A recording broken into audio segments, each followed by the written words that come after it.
Before we teach you about the Battle of Tannenberg, can I just say that the Battle of Tannenberg is a really stupid name? First of all, this Battle of World War I was barely even a battle, as you'll see later in the video. The battle was actually fought near Olsztyn, which is about 30 kilometers away from Tannenberg. But whatever, before we get into the battle, I guess we'll set the scene with some background information. August of 1914, the small little war had just broken out. You probably haven't heard of it. It's called World War I. Suffice to say, Germany wasn't exactly in the most fortunate situation, considering they had to fend off both the French on the left and the Russians on the right. So right off the bat, things aren't looking too good for the Germans. There's no way they could win a war fighting on two fronts, right?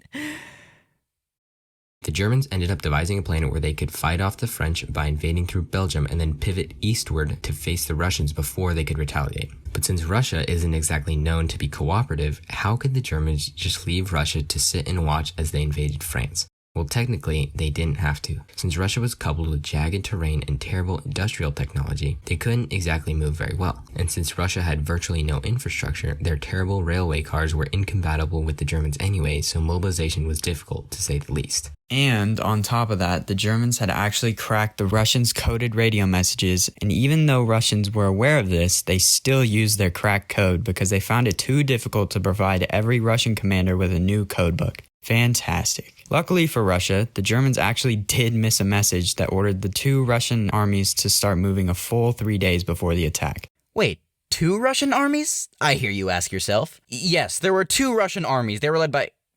You know what? Let's just get to know both of our opposing forces. Russia had two separate armies that were commanded by two separate generals. Russia's first army was led by this dude called Paul von Rennenkampf, and the second was led by this other dude named Alexander Samsonov. Together, their armies totaled around 500,000 men. The German 8th Army was led by the once retired Paul von Hindenburg, and his army only had around 200,000 men. Russia's army outnumbered Germany's by more than 2 to 1. There's no way Germany could ever win this battle, right?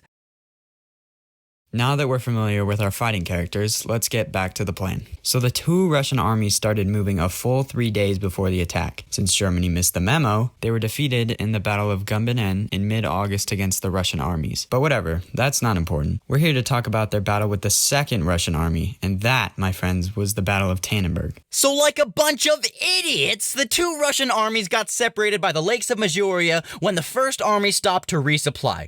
Don't know how that just casually happens, like, yo, we gotta stop to resupply. Oh, hey, where did our other army of 250,000 men go? Oh, there they are, on the other side of this massive flippin' lake. Must have missed that.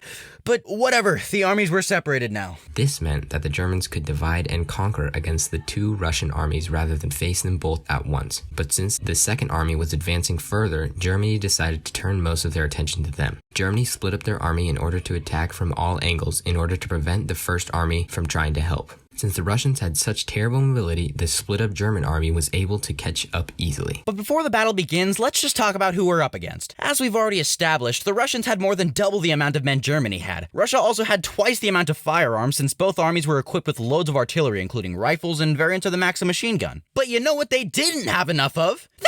They didn't have enough ammo! Oh yeah, maybe you should have stopped to restock like your other army did way back at the lake, remember that? On top of that, the Russian army was composed of 300,000 new and inexperienced soldiers, while the Germans had less but professionalized troops. So, Samsonov, the leader of the Russian Second Army, lost the other half of his troops, led them into unfamiliar territory where they had no mobility, didn't have enough ammo to spread across all his firearms, and I forgot to mention that two generals of the Russian army literally despised each other, so they could barely even work together anyways. This guy's a doofus. So even with less than half the amount of firearms, Germany was able to outgun the Russians easily. Germany had advantages in almost every field other than sheer manpower since they were also equipped with 105mm cannons, which was more powerful than anything the Russians could have opposed. And what did the Russians have?